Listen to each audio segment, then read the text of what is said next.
New data shows the number of under 50s being diagnosed with bowel cancer is increasing worldwide. Studies show that gut health is on the decline, increasing the risk of a range of diseases. The number of children and young adults being diagnosed with inflammatory bowel disease, or IBD, has more than doubled in the last 10 years. I'm in London to meet the researchers using new tech to find out why and how to fix it. These are complex diseases, so each patient's version of their disease is different. If you take inflammatory bowel disease, for instance, we find that some patients respond to treatments whilst other patients do not. We can't really predict which patients are likely to respond from the outset before we initiate treatment. We need to find better ways of treating patients, tailoring their treatments according to their underlying disease mechanisms. The team at Imperial College want to do this by putting your gut onto a chip.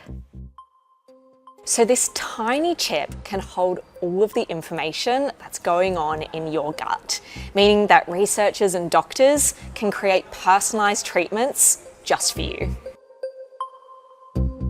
First, the patient sample is collected, human and microbiome cells.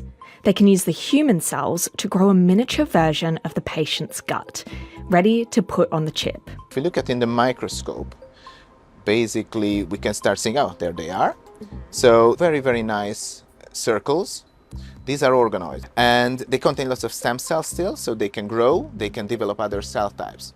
And later on they will have a less circle shape and will contain lots of other cell types. While the mini organs grow, the other part of the patient sample, the bugs in our gut or the microbiome, is prepped. This is where the artificial stomach comes into it. It may not be pretty, but these are as close to the conditions in our guts as we can get. Researchers introduced diet to the fake stomach, simulating the real-life conditions of our digestive system. So basically you have the stomach there, then comes the small intestine, two parts of the colon, rectum, and then it goes out. We can model what you are eating and how it affects the different microbes you have. Then the mini gut organs, together with the microbiome, can be put into the chips. Once the gut is chipped, treatment can be added to see how the patient might respond. Here we have taken one of the organoids or the mini guts and broken it up into pieces and seeded it into a mini chip. And so that is representing what happens in your intestine, like the flow of food products and nutrients through. This chip here has two channels, and that enables us to seed the mini guts into the top channel.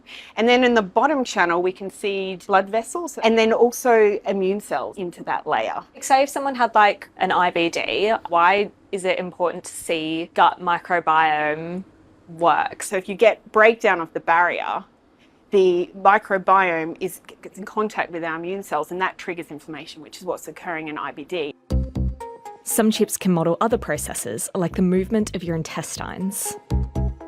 This is a chip about the size of a USB stick, and you can see that it's very flexible. What this enables the device to do is to actually stretch the chip, so it stretches and contracts.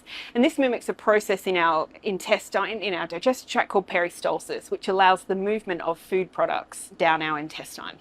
For the first time, this lab is bringing together different chips.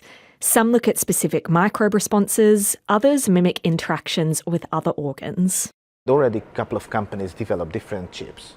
And the interesting thing is that because it was developed parallel, they are good for different purposes. But it also shows that there is probably not one chip system that is good for everything.